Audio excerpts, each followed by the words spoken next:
Welcome to Pro-Life Live, the program run by the students where we bring the experts and they bring the answers to discuss all things pro-life.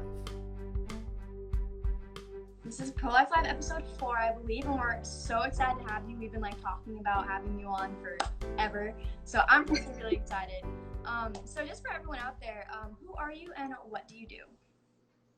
Who am I and what do I do? I'm Kelsey Hazzard, and I am the volunteer president of Secular Pro-Life, and by day I'm an attorney. That's very interesting. we have a coming attorney in our personal FAU Students for Life, so she was really excited to talk about you too. Awesome. So just for the record, do you believe in God? Are you religious or spiritual in any sense? Nope. I am an atheist. I am fine with that label. I grew up in the United Methodist Church, which you may or may not know, officially it's a pro-choice denomination, but my particular childhood church just never talked about it. Gotcha.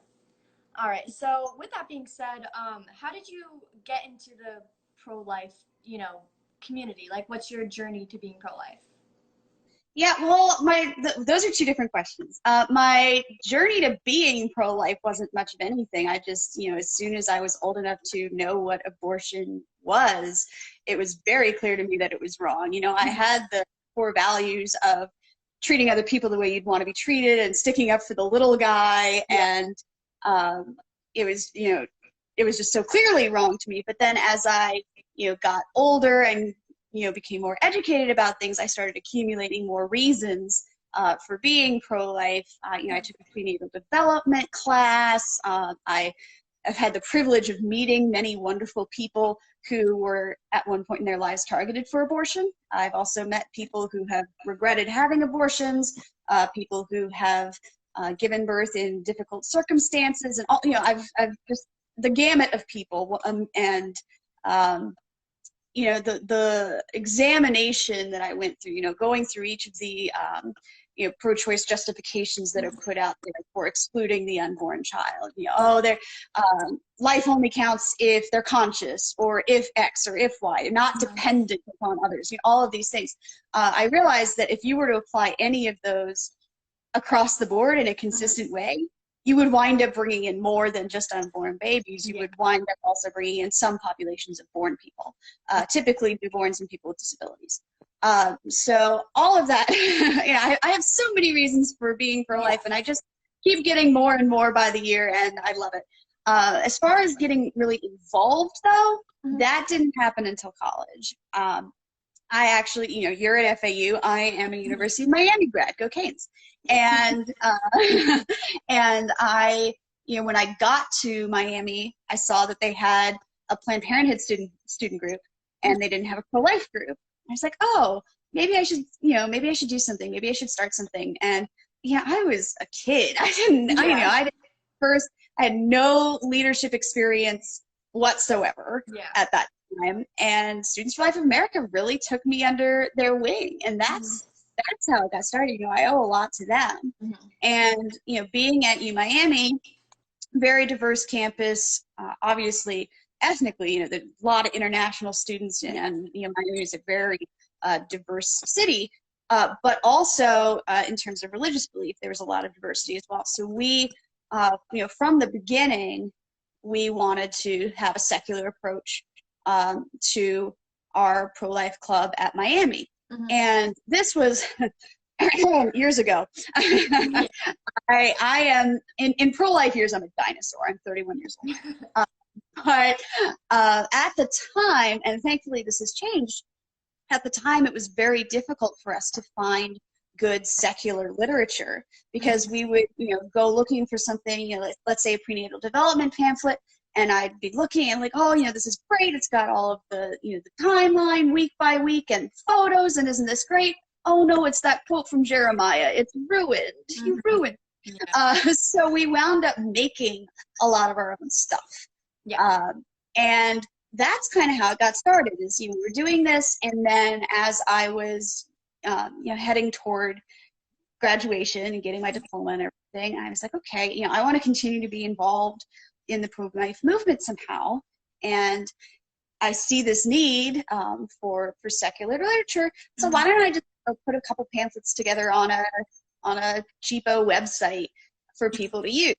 And that's how it got started. It was such a build it and they will come thing. Like, people were really excited about, oh my goodness, finally they're just, not bringing God into it. It was at the time, I mean, now I feel like we kind of take that for granted, but at the time it was really refreshing for a lot of people. So that's my journey. And now we're at like over 30,000 Facebook followers. I mean, I could never have dreamed that we'd be where we are now. It's almost like revolutionary. When you think of like at least when I think of like the grand like scheme of things, it like was that not defining moment, but defining moment where there was like this whole other perspective brought in, and people just were able to gravitate towards something that they could identify with in a non-religious aspect. For sure. So you basically just took secular pro-life by your own ambitions, really. Yeah, I mean, I've had a lot of help. Don't get me wrong. So secular pro, I have two co-leaders at the helm who I lean on pretty heavily. One is Monica Snyder, who I met through Facebook in an abortion debate group eons ago. And, I knew she was agnostic, and we, just started having this conversation with her. I'm like, oh, I'm thinking about starting this group. And she has been just such a huge help through all of that. I did not meet her in person in real life until her wedding. Oh my God.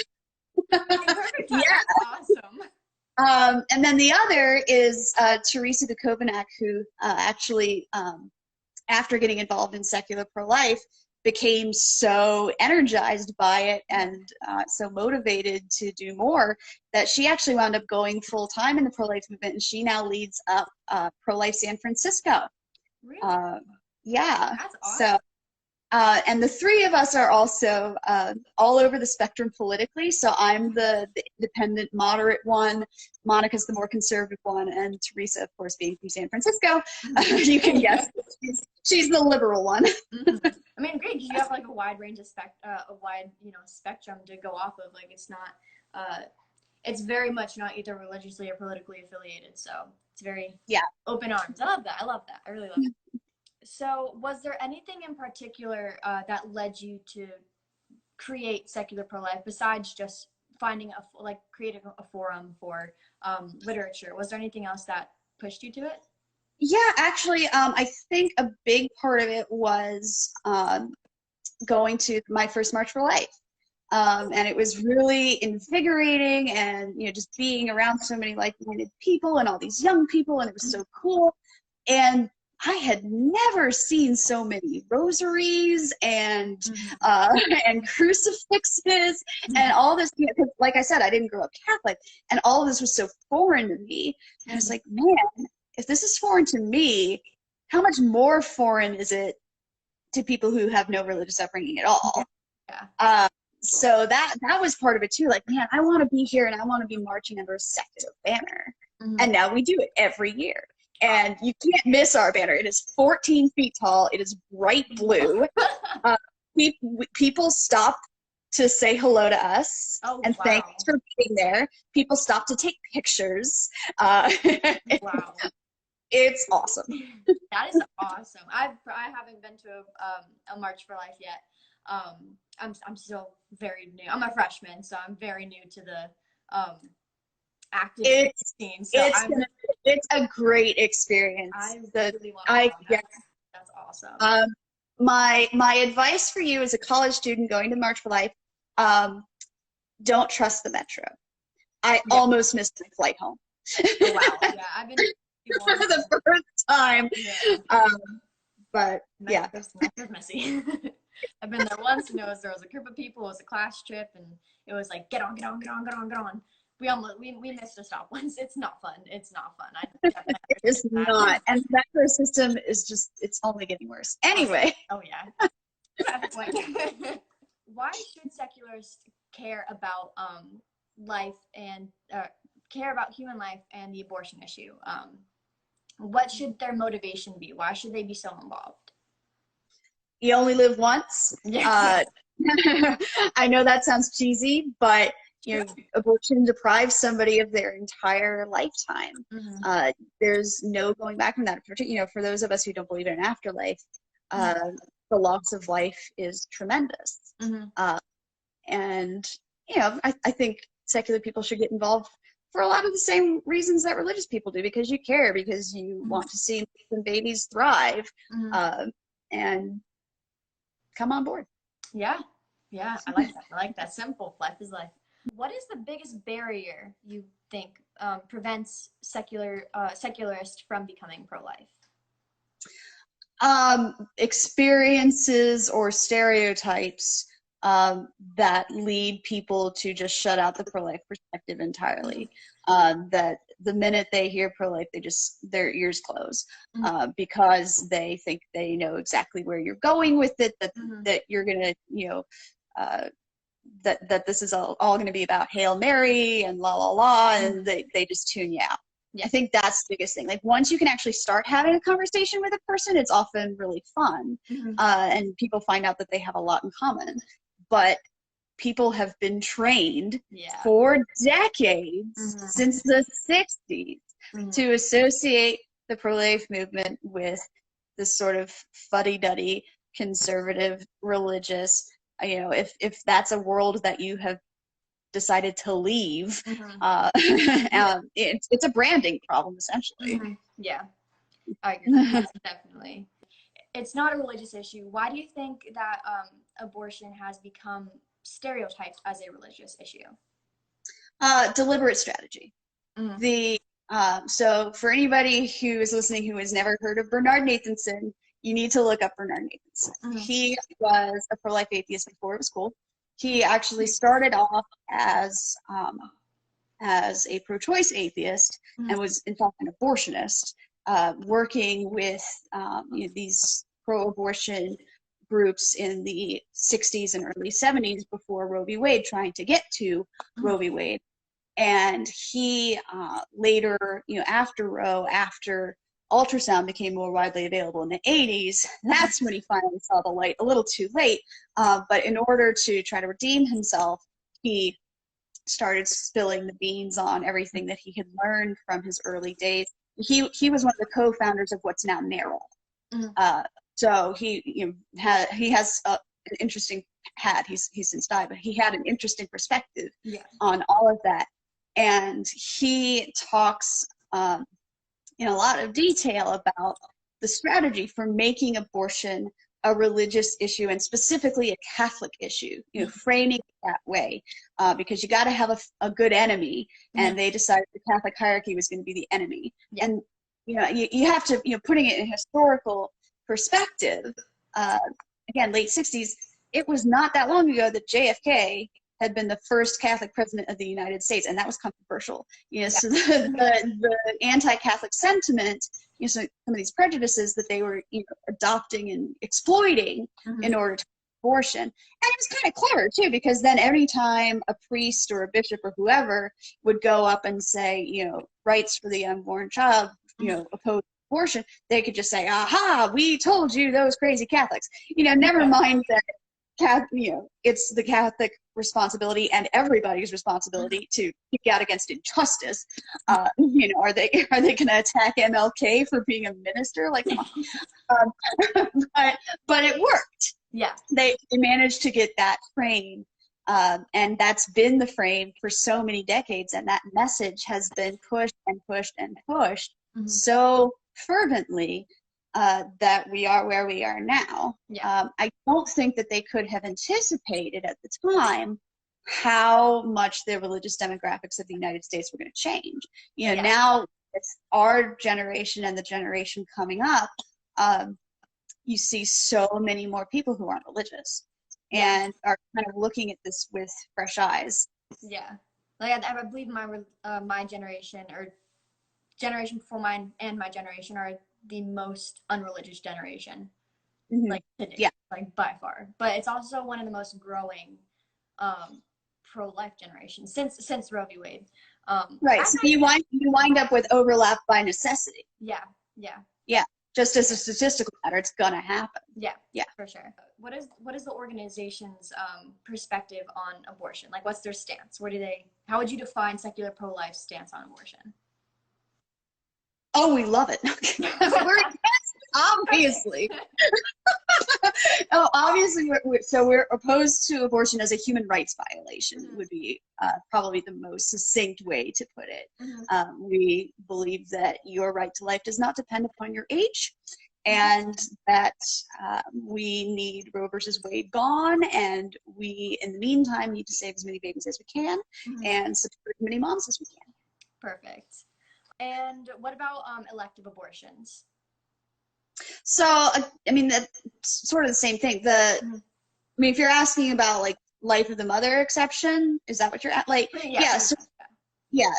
In general, you know, we support doctors doing everything that they can to save both, particularly when you're talking about like late term abortions. There's no excuse. You know, babies have been able to survive prematurely at the age when many of them are being electively aborted, and that's awful. There are very rarely some cases where the baby cannot be saved. The number one that comes up is ectopic pregnancy.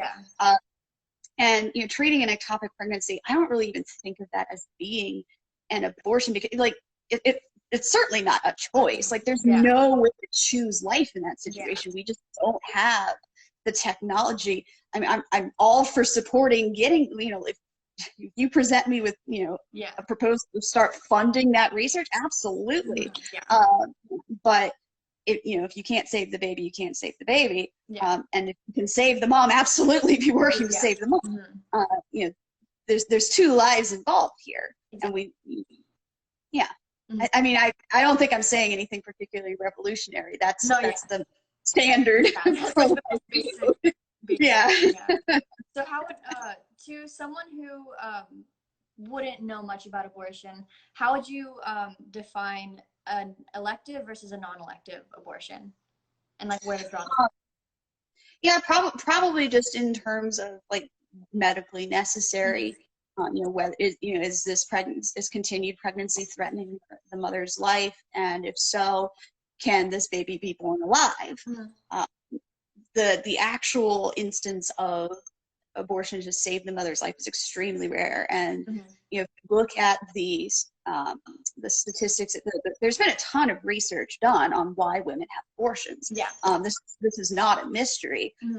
Overwhelmingly financial reasons. More than 3/4 financial reasons. And then you've got, you know, people who are doing it for relationship reasons. Either the father wants it, or your parents have pressured you into it. That makes up another large chunk. And then the sort of hard case, you know, the ones that everybody likes to talk about so much, rape, incest, life of the mother, are a sliver of abortions. So if I'm talking to somebody and they're like, well, you know, it should be a choice for those hard cases, but I don't know about anything. I'm like, you oppose 99% of abortions. Come work with us on those. But I think that's where, like, correct me if I'm wrong, but the most average stance on abortion is that it's not okay unless you have that small percentage of, you know, it's going to put the mother at risk, the child at risk. So I think that's where secular, like from my perspective at least, secular pro-life is kind of like an open book for people who are just borderline, like I'm basically pro-life, but like I am pro-choice in some senses. It's really like a drawing factor. We want to have an open discussion space. We don't have sort of the membership structure with people paying dues. It's not nearly that. Any old person can go to our Facebook or our Twitter and just start asking questions, and we welcome that as long as you're well behaved. Very good way to put it. What are some common pushbacks you get about being pro-life but being secular, specifically by people who are pro-choice? That, you know, they'll say, oh, you're just a front for the church. You know, you're not really, you know, you're a secret Christian. We get that all the time. You know, or, oh, well, you're the one that I like is, oh, well, you know, maybe you're an atheist, but you're just holding on to what you were raised with as a child when you were in church, which is why I like to bring up the fact that actually than a pro-choice church. Yeah. Just a lot of stereotypes out there. They'll want to be like, they'll want to know where you stand on gay rights and things like that. I'm like, I'm for them. Yeah.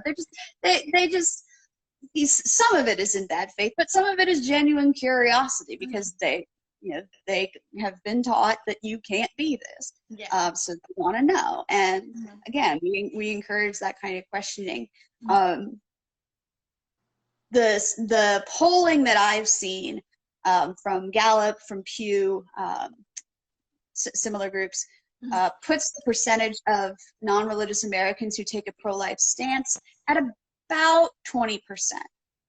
So we can do better, obviously, but just in raw numbers, we're the population of Illinois. We're over 12 million. Yeah.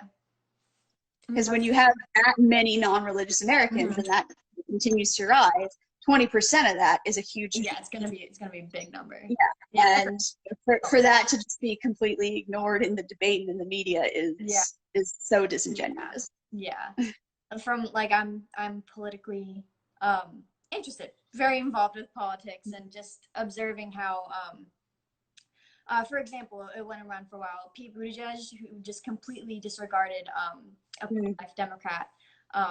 It's disheartening to see that it happens in not just a political aspect, but in just a general like religious or secular aspect as well. But it doesn't really it should not matter, politics, religion, because it's a human rights issue, bottom line. So that ever-growing number is going to be encouraging regardless of where you stand. A secular amen to that, sister. Yeah. Following that, are there any specific type of arguments that you get for being just because you're secular, or is it pretty much average across the board? I think the conversations that I have with pro-choice people are pretty similar to the conversations that any other pro-life person would have with pro-choice people. My advice in those conversations is always to ask a lot of questions, because if somebody says I'm pro-choice, that gives you almost no information. Like people who say that they're pro-choice, first of all, might mean only in the first trimester, or only before there's a heartbeat, and they just don't realize when the heartbeat starts. You get a lot of polls showing pro-choice people who support pro-life legislation like informed consent, parental consent, things like that. And people can be pro-choice for a myriad of reasons, many of which are in conflict with one another. The conversation you're going to have with somebody who thinks that the baby's not really human, or it's just a clump of tissue, that's a very different conversation than a conversation with somebody who says, well, I admit it's human, I know, but we have to have abortions or women can't be equal. Like, those are two very different people, and they can make different points. So one of the arguments to keep Planned Parenthood is that they provide other services aside from abortion. What would you propose as what would you give as examples for the alternatives to the Planned Parenthood facilities? Federally qualified health centers. There's actually a website that pro-life groups have organized. I think it's getyourcare.org. And that is a map showing you all of the federally qualified health centers in your area. You can also get that directly from the Department of Health and Human Services website as well. But yeah, there are a ton of great clinics out there who can get you your pap smear and not kill anybody in the process. Why wouldn't we prioritize funding for those clinics? And a lot of them are serving populations that don't have, in rural areas, people who need to access that basic health care. That to me is so much more valuable than Planned Parenthood. And I'm somebody who supports contraception, but you can get it from better places. And Planned Parenthood is very. Excuse me. Sorry. Hi, puppy. Dakota, quiet. Planned Parenthood are outnumbered 20-1 with I think national, I believe. Give me 1 second. Hey, Missy.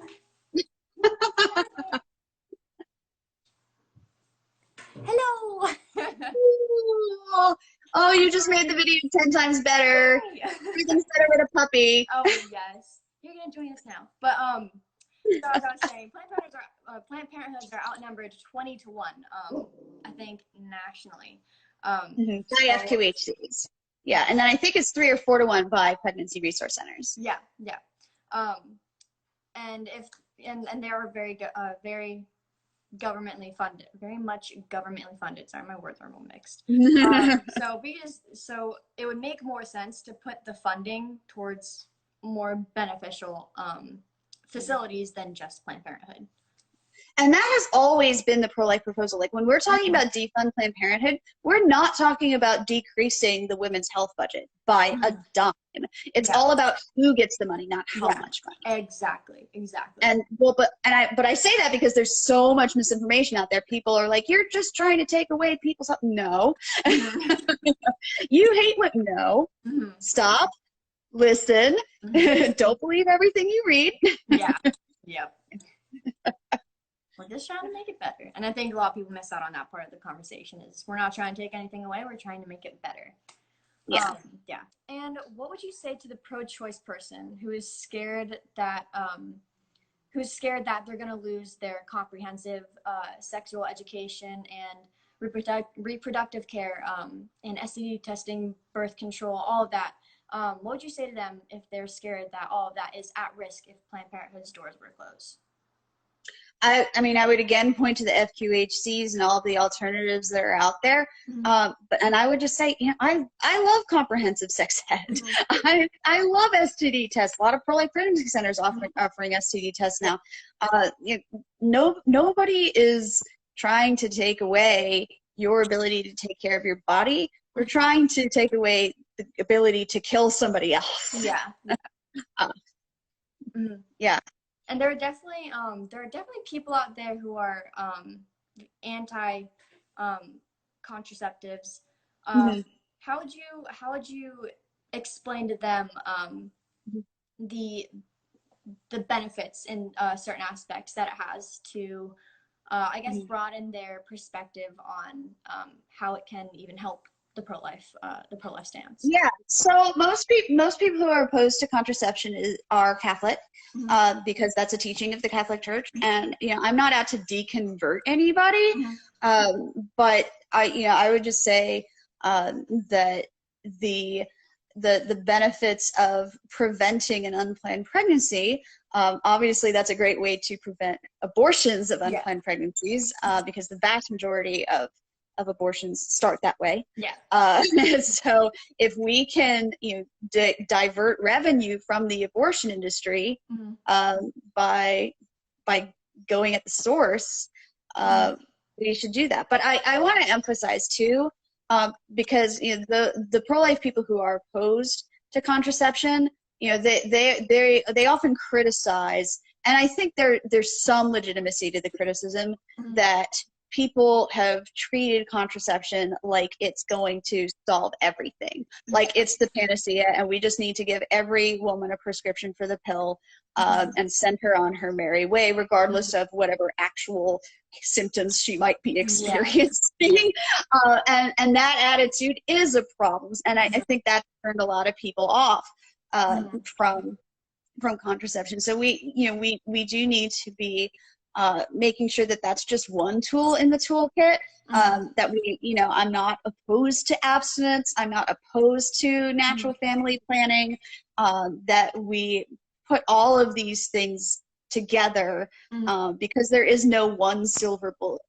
Because I feel like on one extreme end of the spectrum it's complete taboo, and on the other end it's the savior of all, and just like with any extremes that can be a dangerous mindset to be in, because then you don't get the middle ground, the understanding that it has its benefits but it also has its disadvantages.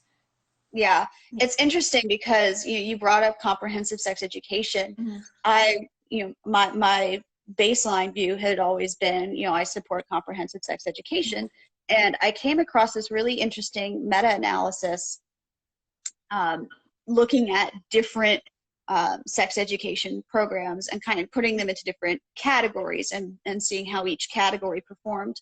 And the abstinence-only category as a whole did badly, but there were a few abstinence-only programs that saw some good results. Mhm. And then comprehensive sex ed, as a category overall, did better, Mhm. but looking at specific programs, some of them were useless. Yeah. And then the category that actually performed best was a completely different category that I had never even thought about. Mhm. And it was the category of programs focused on improving the relationship between teenagers and their parents. Really? Really. So That's I look at that and I say, you know what? I want my money to go to any program that showed results. Yeah. That's I'm not going to be ideological about this. Mhm. Whatever shows results. awesome. Leave out the bias of it. I love it. I think bias plays a big part in how we make our decisions regarding what to improve, especially within the pro-life movement, as well as anything else. But I like that. I like that. I really want to find that study because that's very interesting. I'll try to dig it up and send it to you. Awesome. It was, I don't remember if we wrote up a blog article about it or not, but I think actually it was Monica who found it and then circulating it around, and it was super interesting. Awesome. How do you feel about the intolerant actions and double standards set by pro-choicers, especially like radical feminists, directed towards the pro-life community? I mean, it's annoying, but that's if you've been at this for a while, you start to grow a thicker skin. You have to. Yeah. Babies and moms are counting on us, so somebody's gonna call me names. Okay, not gonna waste my time with you. Let me go talk to somebody who's more persuadable and reasonable. Because I only have so much time. Yeah. And if you find it's a choose your battles sort of issue most of the time. Oh, absolutely, it's a choose your battles thing, especially online. Like, it is so easy to find yourself in the online argument death spiral. Yeah. And when that happens with me, I try to remember that first of all, one conversation probably isn't going to be enough to change this person's mind, but it can be a cumulative thing. Okay, you've done your little part, but regardless of that, who's looking in? Who are the bystanders to this conversation? Try and figure out, okay, who's acting reasonably. Be the one who's acting reasonably, so that the bystander can say, oh, yeah, I remember that time when the pro-life person had a cool head and the pro-choicer was totally whack. And that helps too. Yeah. So you would somewhat encourage to bring in those argumentative people so that it's more of an eye-opener for the bystanders. Yeah. Well, I mean, everybody has their strengths and weaknesses. Yeah. If you know your personality and you know that you're going to get into it with somebody, just walk away from the laptop for a little while. Yeah. Definitely. Everyone can serve the pro-life movement in different ways. Yes, for sure. To be pro-life is to be pro-women. So why do you think the modern-day feminist movement hasn't become more pro-life and has actually gone more pro-choice? Well, there are people more qualified to speak about this than me. There was a schism in the National Organization for Women. So what is now Feminists for Life actually grew out of the National Organization for Women because there was a hostile takeover essentially by abortion advocates. So I would love to see a movie about it, actually. So, yeah, we need a movie about the infamous meeting and it was at some hotel, I can't remember. But yeah, it was a deliberate takeover of the feminist movement by abortion supporters. Really? I don't know. Instigated by men. Wow. Yeah, some of Dr. Nathanson's colleagues. So yeah. Interesting story. Yeah, but why we haven't seen more, I do think that there are promising developments in pro-life feminism and that our movement is growing, but there's just a lot of money in abortion. Yeah. I hate to put it so cynically, but It's yeah. fact. Yeah. Anyway, on a lighter note, what's your next question? So, were you alone when you formed the first pro-life group at University of Miami, or did you have like a group of people, maybe just a friend or two? Were you alone, or were you company? I mean, I hadn't been there very long. I mean, I brought in a few people who I kind of knew, and then, you know, like Students for Life was showing me how to do clipboarding and things like that. People would ask, you know, oh, you know, do you overlap a lot with the college Republicans or with this, that, and the other? I'm like, no, we overlap with the Society for Hispanic Engineers. Because we did, you know, it's Society for Hispanic Professional Engineers. It was called the SHIP. It's like, yeah, half our membership is from the SHIP. That's awesome. Just because one happened to get involved and then brought in friends, and you know how those things balloon. So yeah. That's awesome. Did it take a long time to acquire a decent sized group? Not really, no. I mean, I think we were pretty fortunate. We actually got the award, and I'm going to be dating myself again, but we were awarded Best New Student Organization of 2009. Oh, that's awesome. University of Miami. Yeah. Awesome. Great to hear. When you think back about when you're starting the pro-life group, was there a specific moment that led you to forming it? Or was it just like in a community of like, let's just see where it goes sort of thing?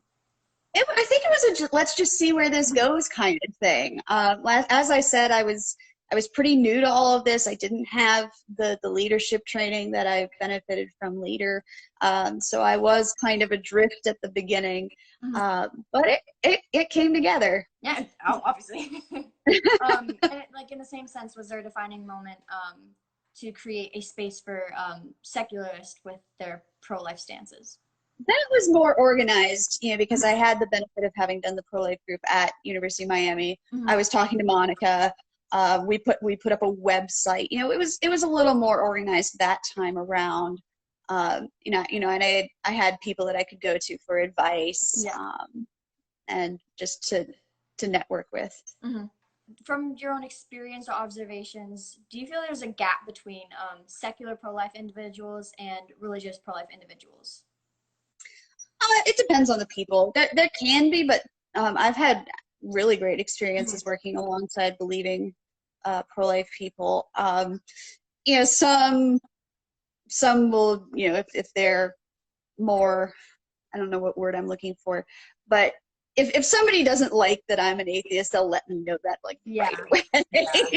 It's like, you're the devil in the pro-life movement. But that is so uncommon. Like, much more common for a pro-life Christian to say, thank you so much for being here. We really appreciate your input and your participation. Isn't this lovely?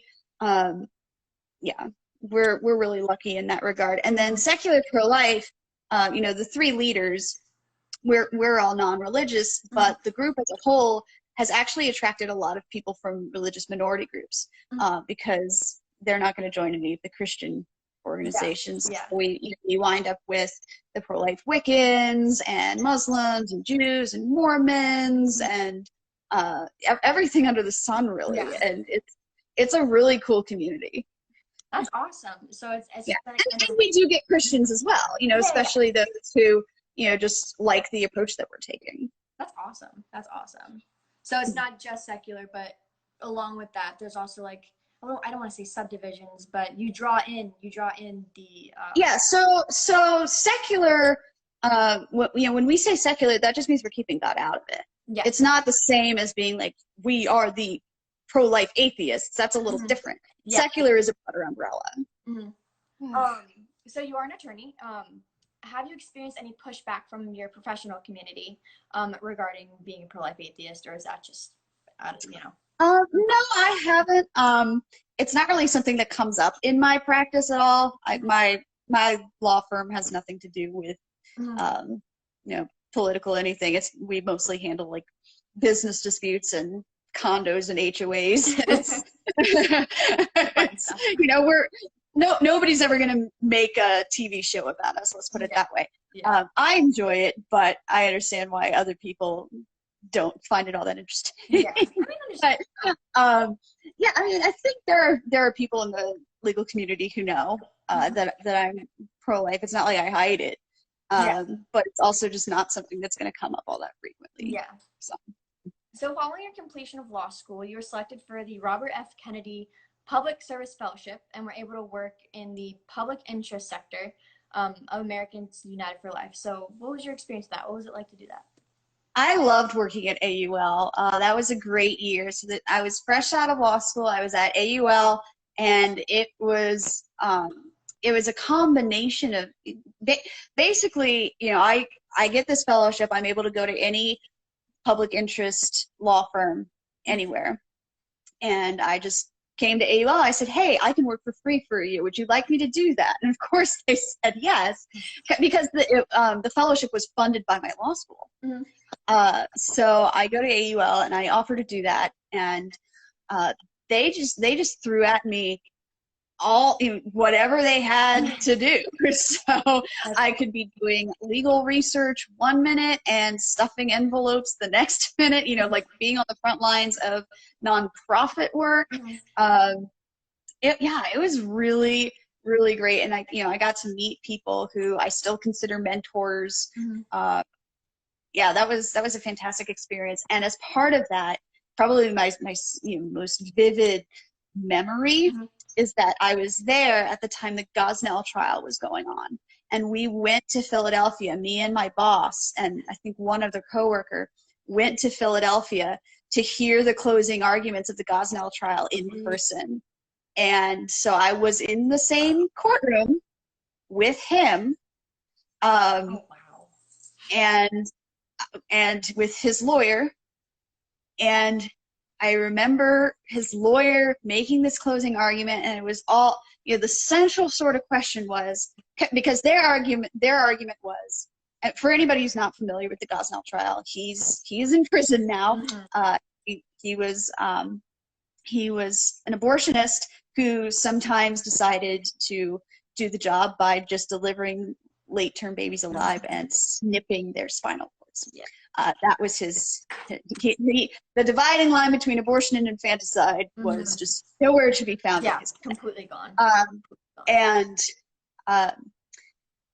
And his legal defense was, no, they were born dead.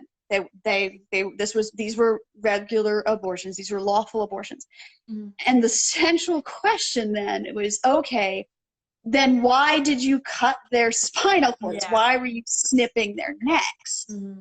And I remember his defense attorney in the closing arguments really struggling to answer that mm-hmm. question. And he seemed to be like doing it on the fly, which was bizarre. Like I would never in a million years, be ad-libbing a closing argument. Yeah. And he said, well, I don't know, maybe there was some little left of life there.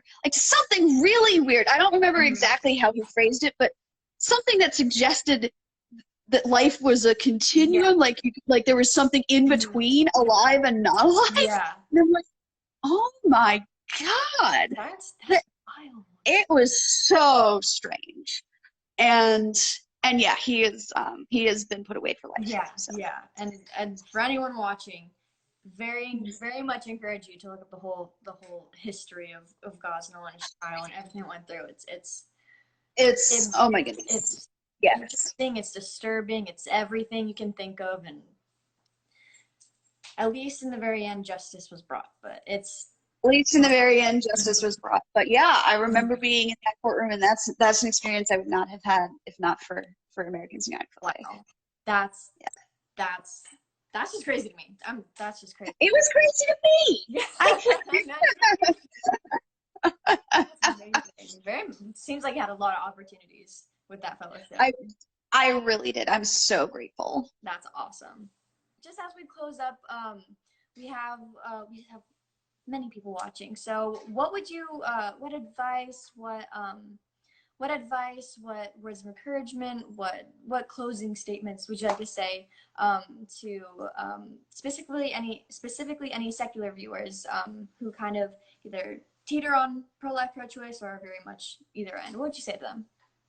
Yeah, I would say come hang out with us. We're on Facebook, we're on Twitter. We are on Instagram now. Yeah. We have such a cool community, and the pro-life movement isn't what you think it is. It isn't what you've been told that it is. More generally for anybody who's listening, whatever your religious background might be, we're here to support you guys. So whatever your needs might be in terms of literature, a speaker for your campus, anything along those lines, maybe you, if you're from a religious background and you're working on some kind of pro-life essay or project and you just want to know how it would sound to an atheist's ear, send it to me. I do that kind of consulting all the time. It's free. We want to be a resource for you. So you can reach me here on Insta, or just email me. It's info@secularprolife.org, and I live to be of service. Awesome. Well, it was great having you. We're all very excited that this finally, came to happen. So that's pretty much it. And just to everyone else out there, join us for our next episode. We will update you on our Instagrams. But it was really great to have you. And thanks for having me. This was fun. It was awesome. So stay safe out there when all this quarantine is still playing out. But it was great to have you. You're not going to believe this, but actually, as soon as I hang up, I am going to my parents' house because in addition to the coronavirus, I am in a voluntary evacuation zone for a wildfire, which beats being in the mandatory evacuation zone, but it is still an evacuation. Oh my goodness, The same thing happened a few years ago and everything wound up being fine, but it's better safe than sorry. I have homeowners insurance, but I can't replace myself, so I guess I'd better, go handle that. Better to go. Stay safe, and I hope everything is good Yeah. in the end. I mean, it's fine. It's smoky outside, but I can't see flames or anything like that. Yeah. No, we've been watching this since I guess around this time yesterday. The fires have been going on. Wow. Yeah, let's hope they get it under control soon. Well, I hope it does. Definitely stay safe. I hope everything is safe and unaffected. Thank you. But go handle that. That's definitely a priority for you now. All right. Take care. Bye. Bye.